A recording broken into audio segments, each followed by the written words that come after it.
السلام علیکم یا رسول اللہ صلی اللہ تعالی علیہ وسلم۔ السلام علیکم ورحمۃ اللہ وبرکاتہ۔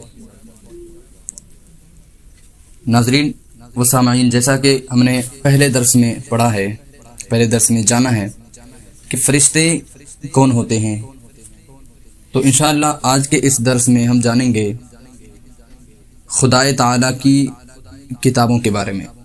کیا خدائے تعالیٰ کی کتابیں یا یعنی خدائے تعالیٰ کی کسی کتاب کا انکار کرنا یا خدائے تعالیٰ کی کتابوں کو نہ ماننا، کیا کسی بھی کتاب کا انکار کرنے سے بندہ کافر ہو جاتا ہے؟ چھوٹی کتابوں کو بھی کتاب کہا جاتا ہے؟ تو ان تمام سوالوں کے جوابات انشاءاللہ آج اس درس میں پر کیے جائیں گے۔ تو پہلا سوال یہ ہے کہ خدائے تعالیٰ کی کتابیں کتنی ہیں؟ تو خدائے تعالیٰ کی چھوٹی بڑی بہت سی کتابیں دنیا میں موجود ہیں اور آسمان سے نازل ہوئی ہیں۔ چھوٹی کتاب کو کتاب کہتے ہیں اور بڑی کتاب کو، چھوٹی کتاب کو صحیفہ کہتے ہیں اور بڑی کتاب کو کتاب کہتے ہیں۔ چھوٹی کتاب کو کیا کہتے ہیں؟ صحیفہ، اور بڑی کتاب کو کتاب کہتے ہیں۔ تو کتابیں بہت سے نازل ہوئی ہیں۔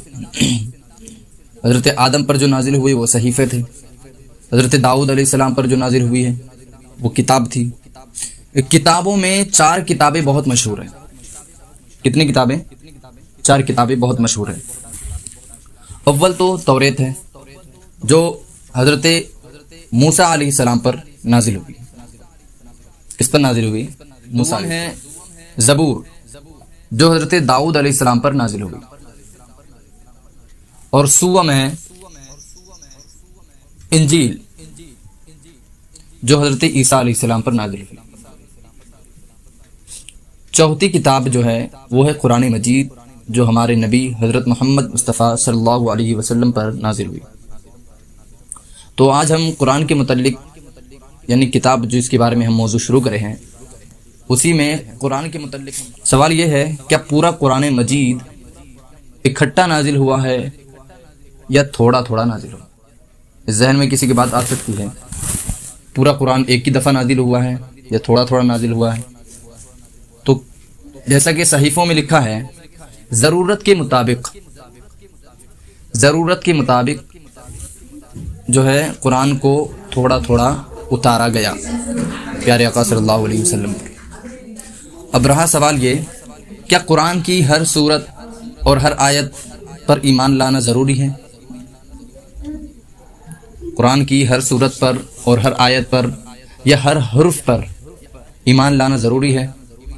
اور اگر کوئی ایسا نہ کرے یعنی ایمان نہ لائے تو کیا وہ ایمان سے خارج ہو جاتا ہے، دائرہ اسلام سے خارج ہو جاتا ہے؟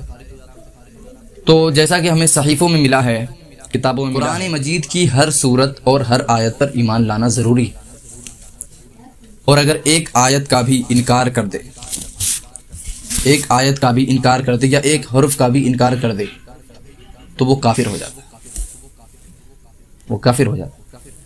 اگر کسی کے ذہن میں یہ بات آئے کہ قرآن پہلے جیسا تھا اب ویسا نہیں ہے، یعنی ملاوٹ ہو گئی ہے یا کسی نے ملا جلا کے بڑھا دیا ہے یا کسی نے گھٹا دیا ہے، تو وہ بھی کافر ہو جائے گا، وہ بد مذہب ہے۔ قرآن جو لوح محفوظ پہ تھی وہی قرآن یہاں پہ، ذالک الکتاب لا ریب فیہ، اس قرآن میں، اس کتاب میں شک نہیں ہے، لا ریب کتاب ہے، یہ وہی قرآن ہے جو لوح محفوظ پہ تھی۔ تو خدائے تعالیٰ کی بہت سی کتابیں ہیں، چھوٹی کتابوں کو صحیفے کہتے ہیں اور بڑی کتابوں کو کتاب کہتے ہیں۔ تو جیسا کہ ہم آج اس درس میں پڑھے ہیں،